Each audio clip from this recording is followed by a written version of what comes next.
मुख्य म्हणजे एकनाथ शिंदे यांचा मुलगा श्रीकांत शिंदे ह्याला जर उपाध्याय मिळत नसेल खासदारकीची तर विधानसभेला एकमेकांच्या जोरावर बसते, हा एक टेलर आहे. मला वाटतं विनायक राऊत यांनी आपल्या पायाखाली काय जळतंय ते पर्यंत पाहावं. दुसऱ्याकडे एक बोट दाखवतो, शिल्लक असलेली बोट आपल्याकडे असतात, याचं त्यांनी भान ठेवावं. खोटं बोल पण वेटून बोल, हे किती दिवस बोलणार आहेत मला सांगा.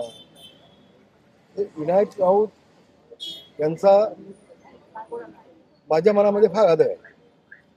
आणि योगेश कदम माझा मुलगा आमदार, याला संपवण्यासाठी जेव्हा प्रयत्न चालले होते उद्धव ठाकरेंचे, त्यावेळेला विनायक राऊत हा एकमेव माणूस असा आहे की त्या योगेशची पहिलीच टर्म आहे, त्याच्यावरती अन्याय नका करू मी सांगणारा हा एकच माणूस होता. याची मला जाणीव आहे. हा माणूस प्रामाणिक आहे हे मला माहिती आहे. पण एकच विनायक राऊतून सांगतो, कालच मी मुख्यमंत्र्यांकडे बसलो होतो, 2 तास आमच्या दोघांची चर्चा झाली. तिकीट वाटपामध्ये कुठलंही अडचण नाही. एकनाथ शिंदेच्या मुलाला तर मुळीच नाही. त्याला मुद्दाम सांगतो, एकनाथ शिंदेच्या मुलाला तिकीट नाही मिळालं